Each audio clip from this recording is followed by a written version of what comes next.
వ్యక్తుల పరంగా జరుగుతున్నాయా, సంస్థల పరంగా జరుగుతున్నాయా, అసలు ఏ వ్యూహంతో వెళ్తున్నాయంటారు? నిన్న జగన్మోహన్ రెడ్డి గారి ప్రెస్ మీట్ ఆద్యాంతం చూసుకుంటే కూటమి ప్రభుత్వానికి సంబంధించి, హెరిటేజ్ సంస్థలకు సంబంధించి చాలా అంశాలు ఆయన మాట్లాడారు. సో దీనిపై ఏమంటారు?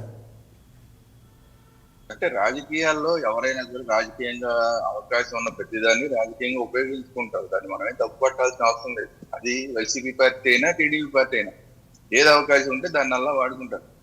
సో అందువల్ల దాంట్లో వాళ్ళు ఏం మాట్లాడారు, దాంట్లో మెరిట్స్ ఏంటి, డిమెరిట్స్ ఏంటి అని మాట్లాడారు తప్ప వాళ్ళు మాట్లాడకూడదు అంటాం అనేది ఈ రోజున్న రాజకీయాల్లో కరెక్ట్ కాదు.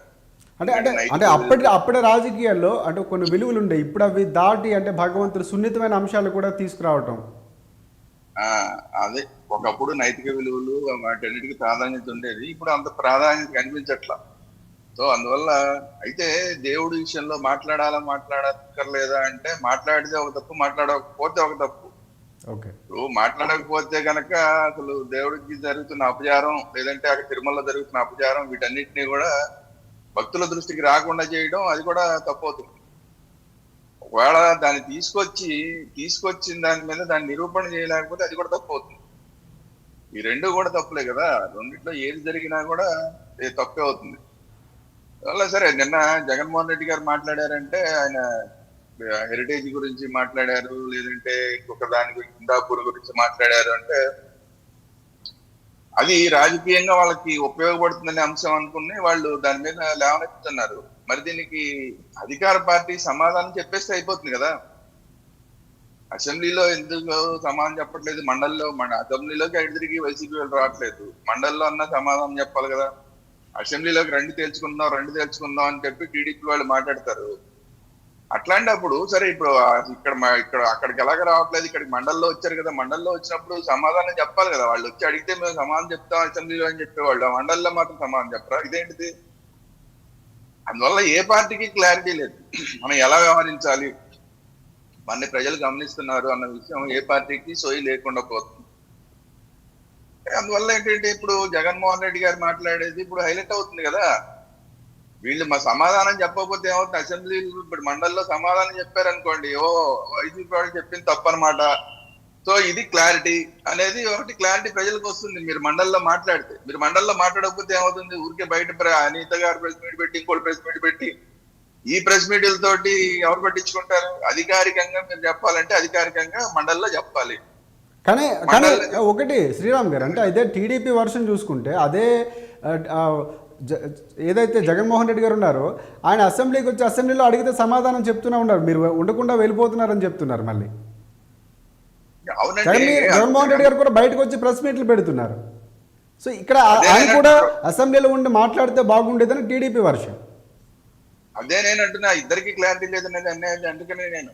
అందుకనే ఇప్పుడు జగన్మోహన్ రెడ్డి గారు ఏమో అసెంబ్లీకి రాడు, మీరు ఎన్ని మొత్తుకున్నా రాడు, మీరు ఏదో పోస్ట్ అయితే ఇస్తే తప్ప రాడు, ప్రతిపక్ష నాయకుడి హోదా ఇస్తే తప్ప రాడు. ఆయన అంతే, నేను రానని చెప్పేస్తున్నాడు. దానికి వచ్చే నష్టాలను ఆయన భరించాల్సిందే. ఎందుకంటే ఈ రాష్ట్రంలో అసలు ప్రతిపక్షమే లేని పరిస్థితి అయిపోయింది.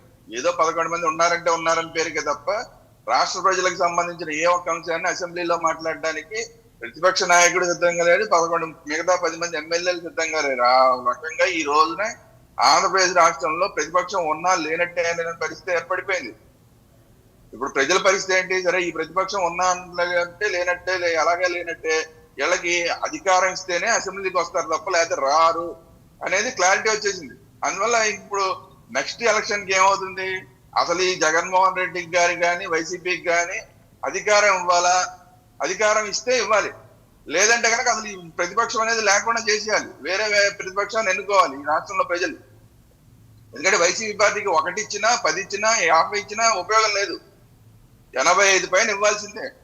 ఇస్తే అలా ఇవ్వండి, లేదా లేదు, అదే పరిస్థితి వచ్చింది. కాబట్టి నేను ఇప్పుడు అయితే జగన్మోహన్ రెడ్డి గారికి నెక్స్ట్ ప్రజలు అధికారం ఇచ్చేసేయాలి, అందరూ నిర్ణయించుకుని, లేదా అసలు వైసీపీ పార్టీ అనేది లేకుండా వేరే ప్రతిపక్షాన్ని ఎన్నుకోవాలి. ఇది పరిస్థితి. ఇప్పుడు తెలుగుదేశం పార్టీ విషయానికి వచ్చాం అనుకోండి, తెలుగుదేశం పార్టీ కానీ కూటమి కానీ జగన్మోహన్ రెడ్డి వస్తేనే మీరు సమాధానం చెప్తారా? మిగతా వాళ్ళు సమాధానం చెప్పరా? అసెంబ్లీకే వాల్యూ ఉందా? మండలికి ఏం వాల్యూ లేదా? మీరు కూడా జగన్మోహన్ రెడ్డి పందాలో పోతున్నారా? అసలు జగన్మోహన్ రెడ్డి ఒకప్పుడు అసలు ఈ మండలే నాకు వద్దని చెప్పి కేంద్రానికి లెటర్ రాశాడు. అవును. మీరు కూడా ఆ పద్ధతిలో వెళ్తున్నారా? లేదా మండలి మూసేయండి, మీరు కూడా మండలి మూసేయండి. మండలితో మాకు పని లేదండి. మండలిలో మేము సమాధానం చెప్పం, అసెంబ్లీకి వస్తేనే మేము సమాధానం చెప్తాం. మేము సమాధానం చెప్పని ఆ మండలితో ఈ రాష్ట్రానికి ఉపయోగం లేదండి అని చెప్పి మీరు కూడా ఒక లెటర్ రాసేయండి కేంద్ర ప్రభుత్వానికి. ఇప్పుడు ఏం చెప్పదలుచుకున్నారు మీరు? కాబట్టి ఏంటంటే మీరు మండలిలో అయినా సమాధానం చెప్పవలసిందే, అసెంబ్లీలో అయినా సమాధానం చెప్పవలసిందే. ఎక్కడ సమాధానం మీరు చెప్పకపోయినా కూడా అధికార పక్షంగా మీరు ఫెయిల్ అయినట్టే. ఎట్ ది సేమ్ టైం ప్రతిపక్షం కూడా ఆల్రెడీ అసెంబ్లీకి రామని చెప్పింది కాబట్టి అది ఎలాగో ఫెయిల్ అయిపోయింది. మీరు కూడా ప్రజల దృష్టిలో ఫెయిల్ అవుతారా, మీరు సమాధానం చెప్తారా? వాస్తవాలు ఏంటనేది ప్రజలకు చెప్పండి, నిర్ణయించుకుంటారు. అటు మండలిలో ప్రతిపక్ష నాయకులు మిగతా వాళ్ళందరూ వాళ్ళు సమాధానం చెప్తారు, మీరు సమాధానం చెప్పండి. దాన్ని బట్టి ప్రజలు నిర్ణయించుకుంటారు. అంతేగాని బయట ప్రెస్ మీట్లతో మీ రాజకీయాలు ఏంటి అసలు? మీ ప్రెస్ మీట్ ఎవరు ప్రెస్ మీట్ పెట్టినా, జగన్మోహన్ రెడ్డి ప్రెస్ మీట్ పెట్టినా, అనిత గారు ప్రెస్ మీట్ పెట్టినా దానికి ఏం వాల్యూ లేదు. అధికారికంగా మీరు అసెంబ్లీలోనో ప్రతి మండలిలోనో చెప్తే దానికి పూర్తి స్థాయి అధికారం ఉంటుంది. కాబట్టి మీరు ప్రభుత్వంగా ఉన్నారు, ప్రభుత్వంగా ఉన్నప్పుడు మీరు చేయవలసిన పని చెయ్యండి. ఇంకా అంబటి రాంబాబు గారి విషయానికి వస్తే, అంబటి రాంబాబు గారు అది క్వైట్ న్యాచురల్. ఆయన చెప్పిన దాంట్లో తప్పే ఉంది. నేను ఈ ప్రభుత్వాన్ని కూటమి పడగొట్టడం లక్ష్యం అన్నాడు. ప్రతిపక్షంగా ఆయన జైలుకి వెళ్ళినా వెళ్ళకపోయినా ఆ లక్ష్యం అదే ఉంటుంది. ఏ పక్షం ఎవరికైనా సరే ప్రతిపక్షం ఉన్న తర్వాత అధికార పక్షాన్ని పడగొట్టి వాళ్ళ అధికారంలోకి రావడం లక్ష్యంగా ఉంటుంది. దాన్ని కూడా మనం తప్పట్టాల్సిన అవసరం లేదు. బట్ ఇప్పుడు చూడండి, ఇప్పుడు ఈ కల్తీ నెయ్యి అని మాట్లాడతారు. ఇక్కడేమో కల్తీ నెయ్యి అని మాట్లాడతారు. ఆ వలీ గారు ఎవరో ఉన్నారు, ఆయన కోవబ్బన్న ఆయన కల్తీ చేశారు. ఆ బయట వాళ్ళు మాట్లాడితేనేమో అది తప్పు అంటారు.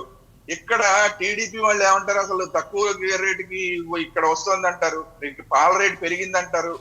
పాల రేట్ ఏమో ఇక్కడ పెరిగింది అంటారు, అందుకనే మేము రేట్ పెంచాము ఇందాపూరికి అంటారు.